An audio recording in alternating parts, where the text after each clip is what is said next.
అది చాలా దారుణం సార్. ఇతను లీగల్గా ఫైట్ చేయాల్సింది, ఎందుకంటే ఇతని ప్రాణానికి కూడా రక్షణ లేని పరిస్థితి. ఇది మైనర్ థింగ్ కాదు, ఎందుకంటే డాక్టర్స్ కాబట్టి అర్ధరాత్రి అపరాత్రి సర్జరీ ఉందంటే పరిగెట్టేస్తారు.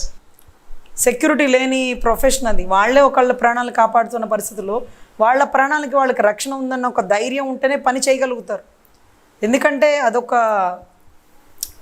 డివోషనల్ థింగ్ అనే చెప్పాలా. ఒక ఆధ్యాత్మికంగా ఆపరేషన్ చేసేటప్పుడు అతని ప్రాణాలకు తెగించి ఒక ఆపరేషన్ చేసేటప్పుడు ఆ వ్యక్తి ప్రాణం కాపాడడం కోసం ఫస్ట్ వాళ్ళు ప్రేయర్ చేసుకొని సర్జరీ చేస్తారు. అప్పుడు వీడు ఏం ప్రేయర్ చేసుకోవాలి? వాడి ప్రాణాన్ని వాడు కాపాడుకోవడాలి ముందు. ఇక వాడు నిద్రలేగానే నన్ను కాపాడండి ఈ కుటుంబం నుంచి. అది ఎవరు శత్రువు కనపడని శత్రువుతో యుద్ధం చేయలేము అంటే ఎదురుగా కనపడుతున్న శత్రువుతో అసలు ఏమి చేయలేము. ఇది శత్రువు అని చెప్పినా కూడా నమ్మరు. ఏమనంటే భార్యాభర్తలు ఇష్యూరా, వాళ్ళ నమ్మకం వాళ్ళకి అవసరం అని కదా, నమ్మకం కోసం రాసి ఇచ్చేయంటే అసలు అది కరెక్ట్ కాదు సార్. ఇక్కడ డాక్టర్ గారికి మనం ఇచ్చే సజెషను, సార్ ఇది చేసిన వాళ్ళు ఏదైనా చేస్తారు సార్. సో మీరు కొంచెం అవేర్గా ఉండండి. వీళ్ళ మీద ఒక కేసు ఫైల్ చేయండి, బలవంతంగా నా ఆస్తి రాపించుకుంటున్నారని. రేపు నిద్రలో మీతో వేలుముద్రలు వేయించేసుకోవచ్చు, లేపు పీక మీద కత్తి పెట్టి మీతో బలవంతంగా కిడ్నాప్ చేసి సంతకం పెట్టించేసుకోవచ్చు. ఇలా కూడా చాలా కేసెస్ మేము చూసినాం.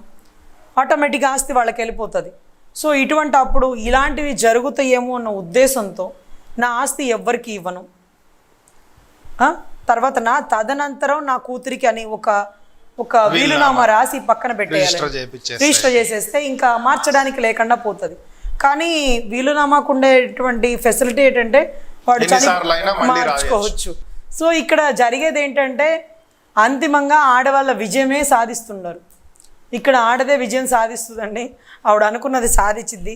ఒక ఆడదాని గెలుపు ఇంకొక ఆడదాని గెలుపుకు నాంది అన్నట్టుగా ఈవిడ గెలిచి ఆ గెలిచిన గిఫ్ట్ని వాళ్ళ అమ్మకి ఇచ్చేస్తుంది ఆస్తి.